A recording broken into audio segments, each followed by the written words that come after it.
Bonjour nos amis. Autrefois, on a parlé sur les composants de l'électronique. On a parlé sur les résistances. On a parlé sur les condensateurs. Maintenant, on va parler sur les inductances.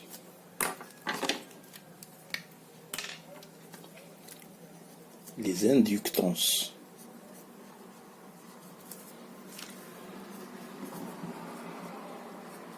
Ou bien bobine. Qui dit inductance dit bobine. Alors, principe et propriété des bobines. Une bobine est formée d'un fil enroulé soit dans l'air, soit sur un noyau magnétique. Un conducteur parcouru par un courant I crée un champ magnétique de flux phi, tel que phi qui est égal à l'inductance Li en fonction de temps. Le coefficient L est l'inductance de la bobine. C'est ça, inductance de la bobine. La loi Lenz-Faraday relie le flux phi à la force électromotrice. D'après la formule qui dit tout conducteur traversé par un courant électrique, il crée un champ magnétique.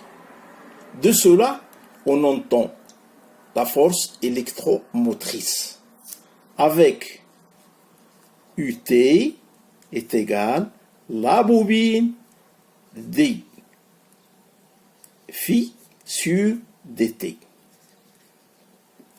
Ok? Avec phi qu'on a dit, phi est égal à Li en fonction de temps. Cela d'une part.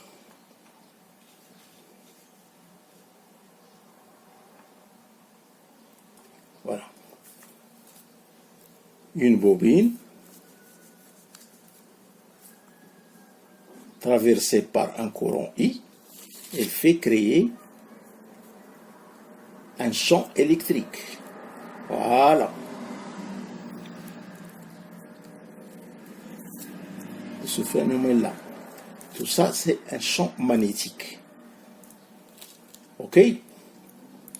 La caractéristique électrique d'une bobine est alors donnée par, comme on a dit, UT. Avec UT est égal à L dI sur dt. OK. Avec l'inductance L d'une bobine dépend de la géométrie du nombre de spires. La bobine change d'aspect d'une bobine à l'autre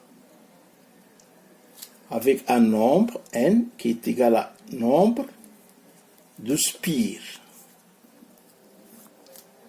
Le spire, c'est-à-dire nombre de bobinages du circuit magnétique. Par exemple, l'inductance d'un solénoïde, la solénoïde, c'est celui-là, avec à l'intérieur un magnétisme. J'ai dit du circuit magnétique. Par exemple, comme j'ai dit, l'inductance d'un solénoïde dans l'air A une couche de n spires, de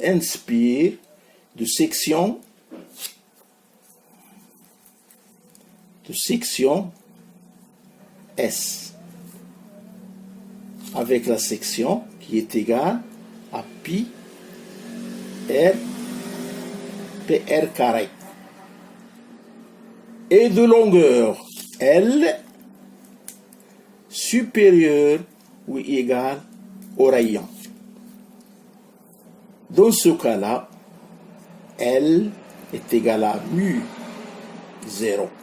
C'est la constante, dans ce cas-là, du cuivre. La section nombre de spires au carré sur L. Avec mu 0, comme j'ai dit, est égal à 4pi fois 10 à la puissance moins 7. Et la perméabilité du vide. C'est la constante. Cela d'une part. Une des caractéristiques utiles d'un bobinage réalisé avec un noyau magnétique, un noyau, comme j'ai dit, un magnétisme, quelconque est la valeur L qui est égale,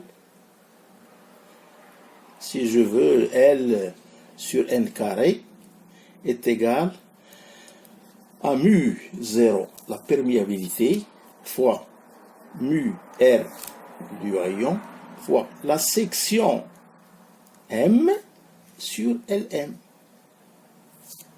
Avec mu R, il faut bien se rappeler là, mu R, la perméabilité relative du circuit magnétique. Sm, qui est égal à M est égal à la surface de la longueur moyenne. Surface de la longueur moyenne. Alors, comme le condensateur, la bobine ici aussi, il a une énergie emmagasinée. Qu'est-ce que ça veut dire énergie emmagasinée?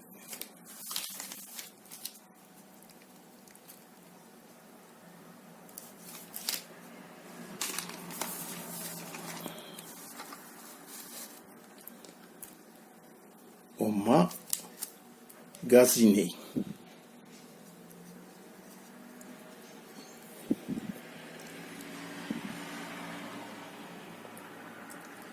Une bobine emmagasine de l'énergie sous forme électromagnétique lorsqu'elle est parcourue par un courant I.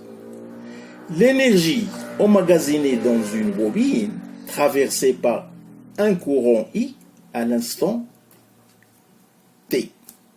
Donc, l'énergie emmagasinée dans une bobine,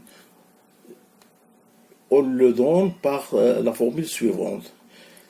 E est égal à 1/2 L I carré. Donc, on la voit, la formule c'est dynamique. OK?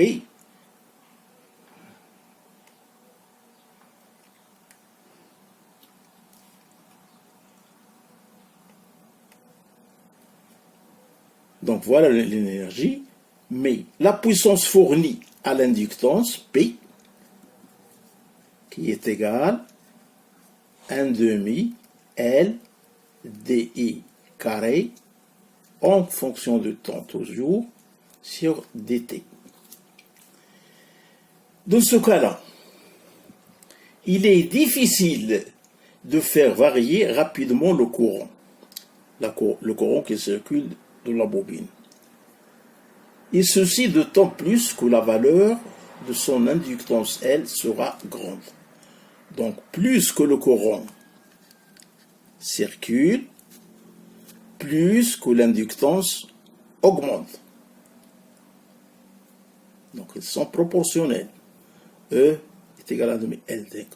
La bobine est en proportion avec l'énergie, avec la puissance aussi. Donc, comportement réel.